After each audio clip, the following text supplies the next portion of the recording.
And welcome back to 101 East. Still with us from Bangkok to discuss ASEAN and the plight of the Rohingya boat people is political analyst Dr. Titinan Pongsudhirak.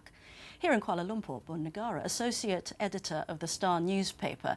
And on the phone in Michigan is Dr. Surin Pitsuwan. He's the ASEAN Secretary General.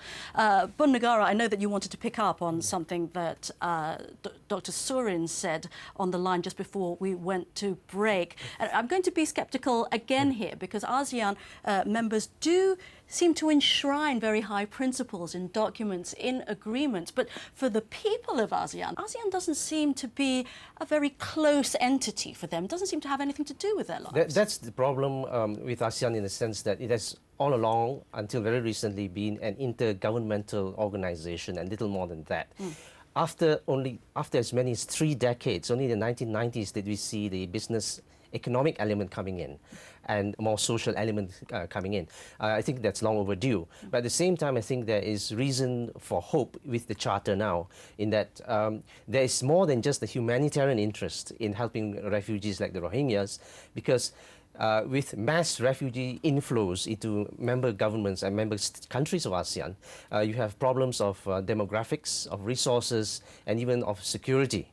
So I think in these terms, shared interests, there is a greater priority now to actually stem such problems as refugee outflows from originating countries. Well, we'll see. Dr. Titinan, do you sense the same trend towards wanting to resolve these issues of migrant populations? Because, I mean, even though the Charter's in place, you still have the same members. And people often talk about the divide between the old founding members of ASEAN and the newer, poorer members, Myanmar, Laos, Cambodia. There's wide disparities among ASEAN members, and my concern is that there was not any kind of harmonization of standards and practices prior to the implementation of the ASEAN Charter. Now, the Charter is in place. It holds some promise if it can be followed and enforced. There's an attempt now to make ASEAN into a real community based on 3 pillars. And there's also a latest effort over the last few years to make it a people-centered ASEAN. This is going to involve the civil society, the peoples of ASEAN members. And this is a promising new direction for ASEAN, because if the people of ASEAN get to push their government to make their governments more accountable, and they get to know each other more, they could push ASEAN and propel it into some kind of a integrated entity. But we're a long way from that. The challenges are overwhelming and they're multiplying. So the enforcement has to be immediate. It has to be seen as effective. Otherwise, the Charter may end up like a farce. Let's turn to Dr. Surin. You are in touch with member governments all the time. And I want to ask you if there have been specific instances in your experiences where there has been a willingness by member governments to say that when host governments of migrant workers fail to protect their rights, there is a willingness for ASEAN to specifically step in. In the age of globalization, in the age of integration, each other's problems could become the regional problem. So we can no longer hold that principle of non-interference as absolute.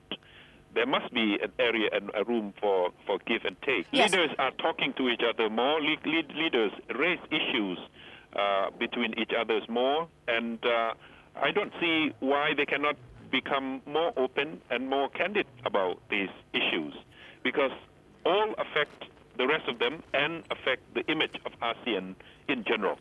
Bun Negara, why has it not been the case up till now, despite Dr. Surin's work? Well, mainly because I think precisely because of the origins of ASEAN being an intergovernmental organization.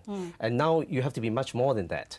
And in ASEAN community building, there are 3 main pillars: the political security, the economic, and the socio-cultural.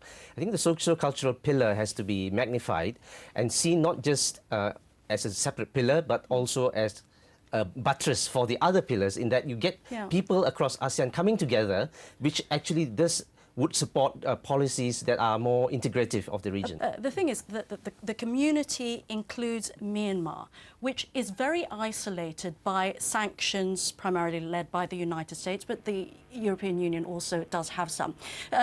Dr. Titinan, ASEAN has taken up a policy called constructive engagement with Myanmar, but has it really been constructive engagement? And how much do you think ASEAN policy is affected by the US push to isolate the government there? Constructive engagement as such, I think, has run its course a long time ago. It has not prompted and promoted the changes that were envisaged. At the same time, with the ASEAN Charter now, the codification of the norms and some progress in that direction, I think the constructive engagement could be tailored and refit into a new mode. And I think that if there is a new leadership in Myanmar, there could be some promise. Again, this is the albatross, the key litmus test for ASEAN, the Myanmar problem. So if we can overcome the Myanmar question, I think that the road ahead is much clearer. I think we should not expect ASEAN to do too much. The Charter generates a lot of expectations, but on the ground, in reality, ASEAN will achieve much less, but at least still significant, but less than expectations raised by the Charter. All right, again, let's be specific. You, Surin Pitsawan, are going to be holding the results of a report on the post-Nagas reconstruction. This is kind of unprecedented, isn't it? The work that has been done with the Myanmar government, ASEAN and the United Nations. Can you give us an idea of how that has gone? Well, since the Cyclone Nargis, I think the space has been opened up, particularly to begin with, it's a humanitarian space, but we are engaging. I mean, all agencies of the United Nations is in there. Countries and governments that used to stay out are there for humanitarian reason, and we want to continue, we want to contribute, we want to engage. Myanmar's so you don't NGOs agree that active. Constructive engagement has run its course? Well, I can't say that, but we are now into, you know, the charter, the framework, new norms, new principles, new directions, enhanced interaction, enhanced engagement. So all these things are going to contribute to some, you know, flexibility inside. And we have seen, you know, people of Myanmar, leaders of Myanmar are more comfortable dealing with ASEAN. Before there was a lot of hesitation, a lot of lack of confidence in engaging. Bun Nagaria, do you want to add to that? Do you share in that optimism? And I wonder if you could address the issue of what the impact of US policy is on ASEAN's policy towards Myanmar. Well, I think ASEAN will do whatever ASEAN feels it needs to do. But I think there is this recognition that all intergovernmental organizations will have their limits.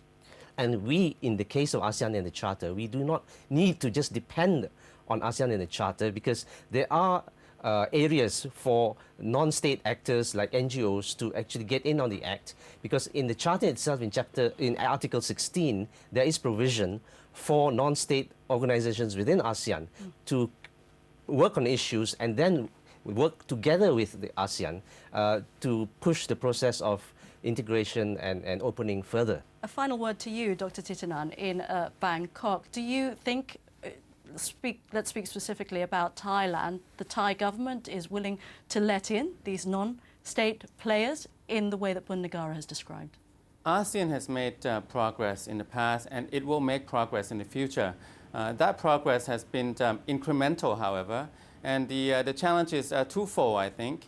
First, the expectations and objectives enunciated in the ASEAN Charter are going to pose a daunting challenge, because there are deficits to be made, and I think ASEAN is well behind the provisions of the Charter. So they have to make some big leaps there. At the same time, the second daunting challenge will be that the events outside ASEAN are demanding greater action, acceleration of action, and this is something that ASEAN has not been able to keep up pace. So if these two challenges can be overcome, and ASEAN can make some leaps and make up the deficits, then I think we can see an integrated entity in Southeast Asia. Otherwise, it will always try to catch up with the outside world. ASEAN will try to remain relevant by changing the provisions on paper, but in practice, it does not go very far.